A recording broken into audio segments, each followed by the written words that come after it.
I mean, that is kind of interesting that these facts were known, and yet when it came to the strike Monday morning, most of them did go out. What happened? Where's the magic, Oh, if there is, or what's the reason for it? probably that there was a lot of need for reform in the sanitation department. You know, what that specifically was, I don't know to this day because Yes. we were told in the negotiations hall that a grievance procedure was needed. I do think that they needed a grievance procedure better than the one they had, but I also think that was a surface sort of thing. Well, there's no question about it from the union standpoint that it was a surface thing, but the grievance, there was a poor way of handling grievances, as I think is probably true most places where you don't have a uniform way of handling them. What the way was, I don't know. Uh, what the agitation was, uh, I couldn't say. What means the union used to incite these men to the point where they would strike, when most of them were uh, settled men used to their weekly paycheck or Yes. bi-monthly or whatever it was, and it was not wages, I can say that, because wages didn't enter into the picture for many weeks thereafter. Wages was mentioned in a 9-point telegram that Loeb received after the union openly, after the international or people from Washington openly came into it.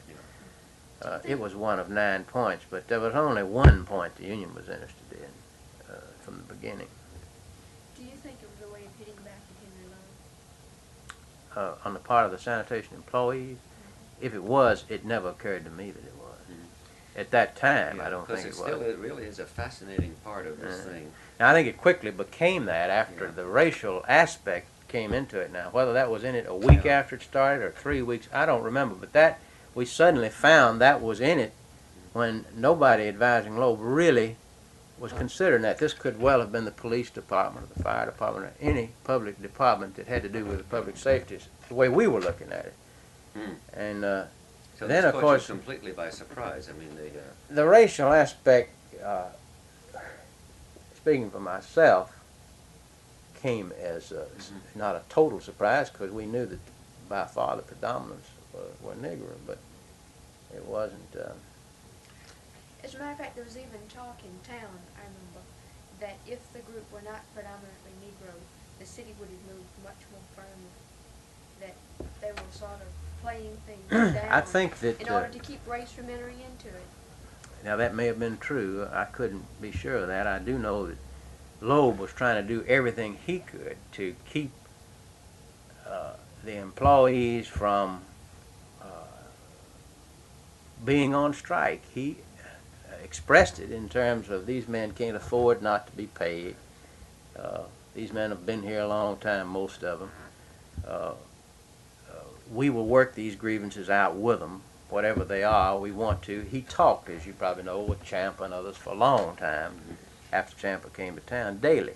yes. Would you say then, kind of an accurate, not description, but resume of the climate at the time, that really, let's say Mr. Lowe, because in essence so much of this fell at least back to him, if it didn't That's originate right. with him, that he did not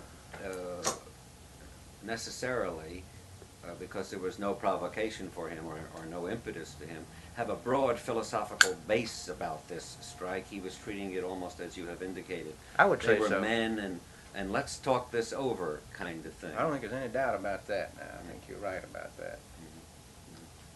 So this later when it became... I think what Loeb would like to have been able Yes. to do with the sanitation department with Blackman was really sharpen it from every angle. Give the men a better platform from which to air their grievances. Do everything he could to streamline the department. That was what he had in mind. I don't think he anticipated, if I'm to guess at what he had in mind, I don't think he anticipated any union problem. Mhm. But I don't think, that doesn't say that there wasn't some basis for discontent, because no doubt there had to be. But I think his recognition of the fact that it had not been handled very well in the previous administration under Ingram and Sissom made him want to get some fellow like Blackman, for whom he has a very high regard, to get in there and straighten things out, such as they were. So in his mind, he had his own timetable, whether it was pinpointed at that time because he'd only been in a month or so. He had intended to make corrections here. So when this thing came, it came as a kind of a shocker, and particularly when it came at him as an institution or an organizational type of thing in which they demanded recognition as an entity, which he was not prepared. Well, he under the law really couldn't give them exclusive recognition. Well, how much of this do you feel, even now, kind of affected Mr. Loeb's conduct in this? Was he hurt by this? Is he the type of man who would